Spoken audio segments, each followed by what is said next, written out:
আসসালামু আলাইকুম এভরিওয়ান, আপনারা আজকে দেখছেন খুব সুন্দর দুইটি ষাঁড় এবং একটি বলদ।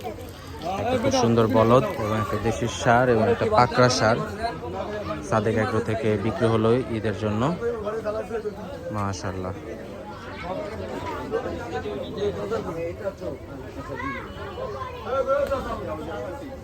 একটা বলদ খুবই সুন্দর হাইটের, তার পাশে একটা খুব সুন্দর দেশি ষাঁড় মাশাআল্লাহ, তার পাশে আর একটা পাকড়া ষাঁড়।